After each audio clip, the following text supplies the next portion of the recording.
mustard from my last Oktoberfest video. And I've got French's. I'm going to see which one I like best. My pretzel's not warm anymore.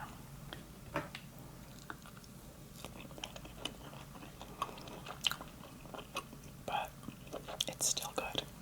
And loaded with butter. Okay, so I'm gonna try the German mustard.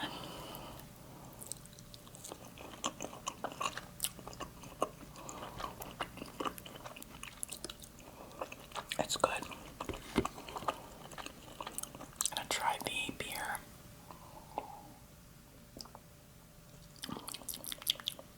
I'm not a big beer drinker, but this isn't bad.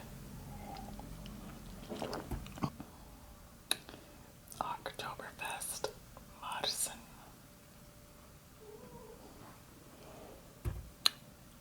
I warmed up the pretzel for a few seconds.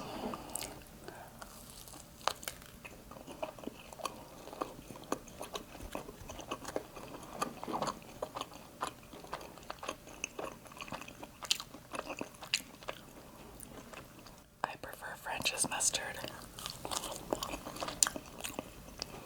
It's a little tangier.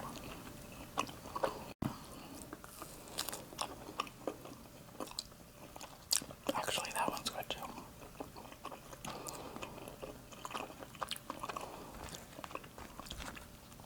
I was so starved.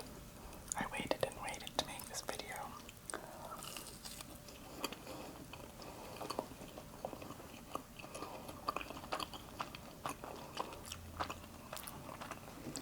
So I found facts on pretzels on my iPad. I'm gonna read you the history of pretzels.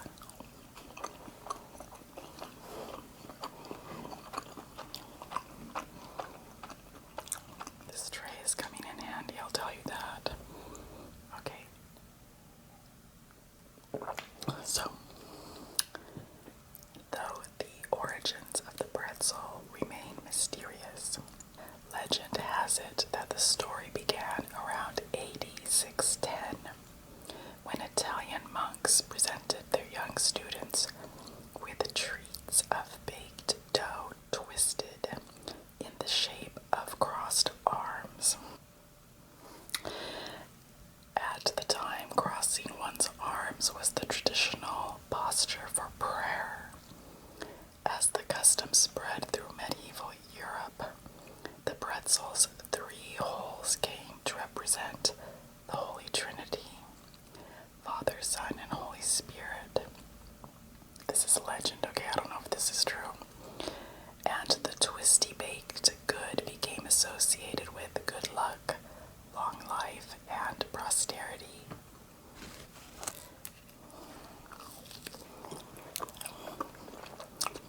To me, it represents salt, butter, and relief of hunger.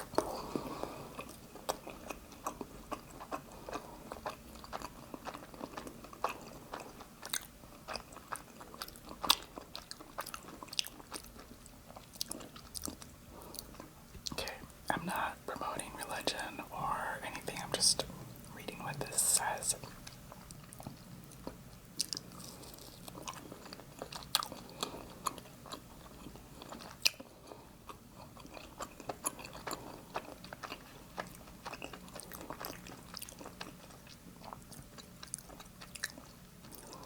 It says the Catholic Church played a leading role in the early history of the pretzel. In the 7th century, the Church dictated stricter rules governing fasting and abstinence during Lent than it does today.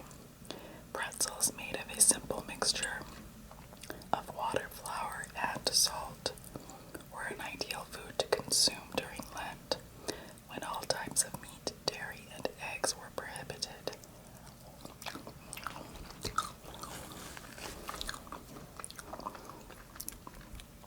No eggs, that's true.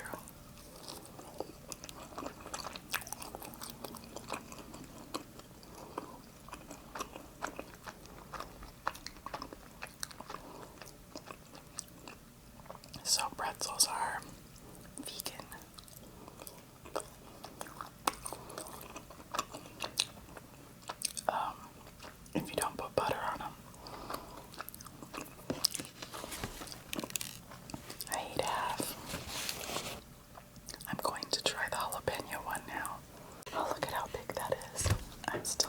mustard.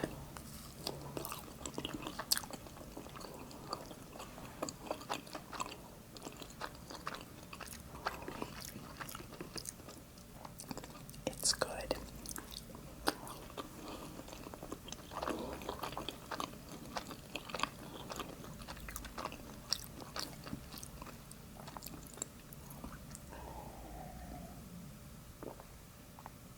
When I go to Austria in a couple of weeks, I'm going to be drinking a lot of beer, so maybe I will learn to like it. Okay, more about pretzels. It says, some say that they were originally called Brezel. I don't know how to pronounce that. The Latin term for little arms, from which Germans later derived the word Pretzel.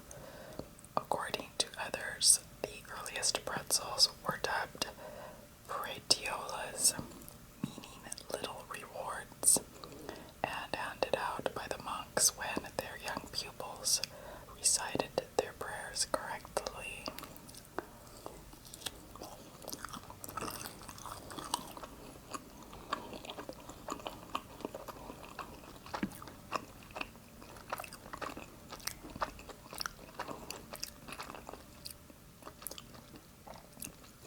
I have a feeling that their pretzels were much smaller than Auntie Anne's pretzels.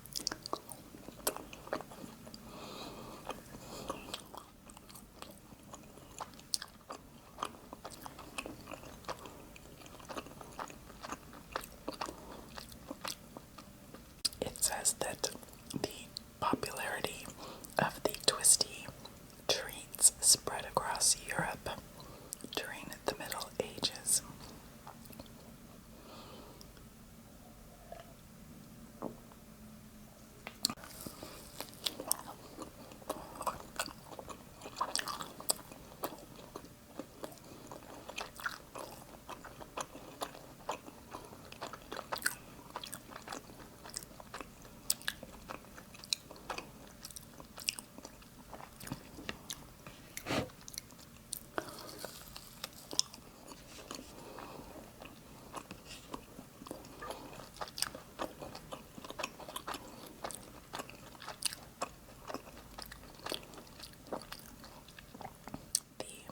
Jalapeno pretzel is good, but I prefer the original plain with salt.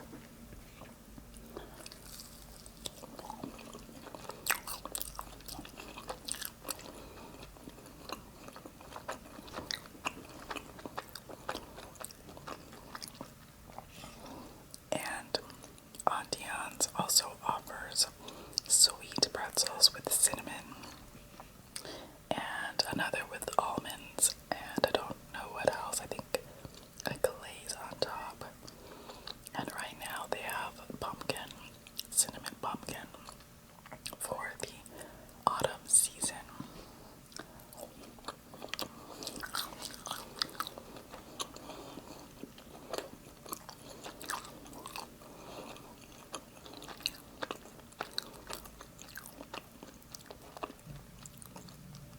But I didn't want to get a sweet one. Here's an interesting story about pretzels.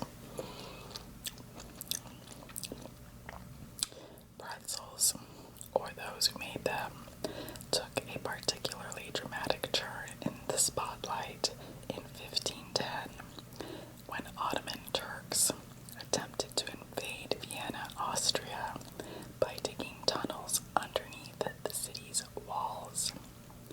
Monks baking pretzels in the basement of the monastery heard the enemy's progress and alerted the rest of the city, then helped defeat the Turkish attack. As a reward, the Austrian emperor gave the pretzel bakers their own coat of arms. When you get your own coat of arms for baking pretzels, that's when you know you're a badass.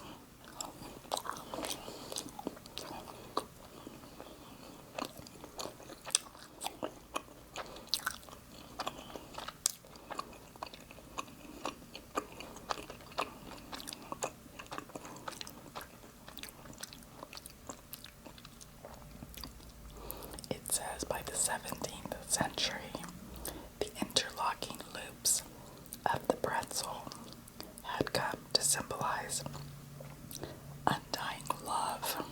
Pretzel legend has it that in 1614 in Switzerland, royal couples used a pretzel in their wedding ceremonies, similar to how a wishbone might be used today to seal the bond of matrimony, and that this custom may have been the origin of the phrase tying the knot.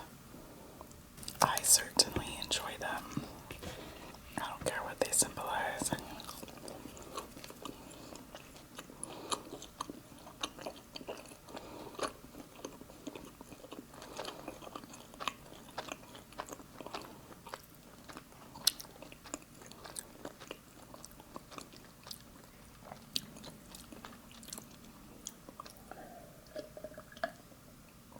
In Germany, the country and people most associated with the pretzel throughout history, 17th century children wore pretzel necklaces on New Year's to symbolize good luck and prosperity for the coming year.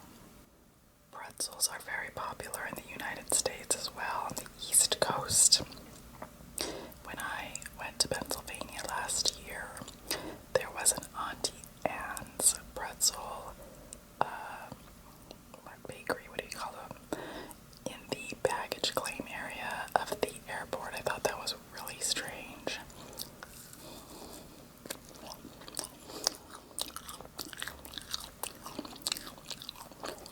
And of course, since there are a lot of Germans in East Coast Pennsylvania, the Amish, that's why pretzels are big there.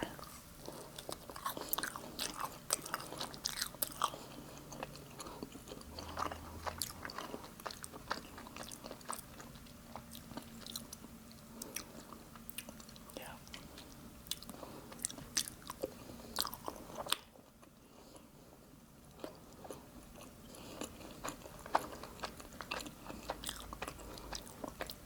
It says here, German immigrants certainly brought pretzels with them when they began settling in Pennsylvania around 1710. In 1861, Julius Sturgis founded the first commercial pretzel bakery in the town of Lititz in Lancaster County, Pennsylvania, which is where a lot of the Amish people live.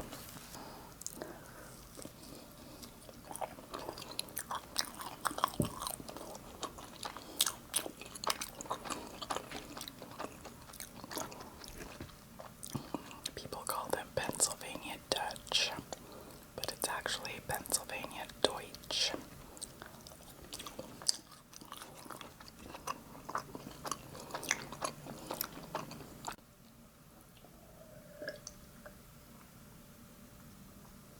I actually think this beer is big enough for 2 people, right? Like a serving for 2. That's too much for me. Pennsylvania remains the American pretzel making capital, as a full 80% of U.S. made pretzels come from the Keystone State.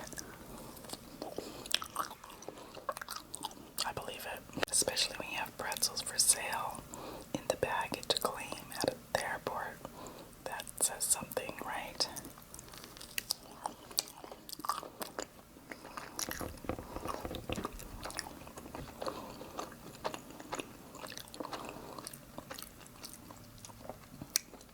The Pennsylvanians are serious about their pretzels when they need one while they wait for their baggage.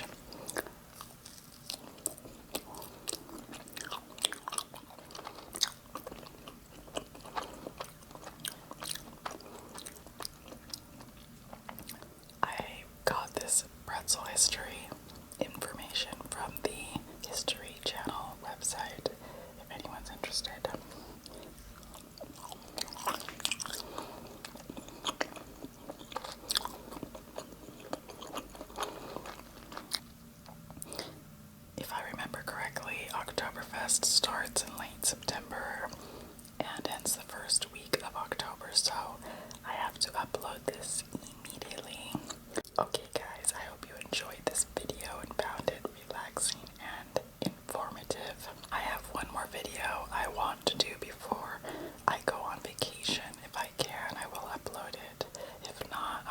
you guys in about 4 weeks, my longest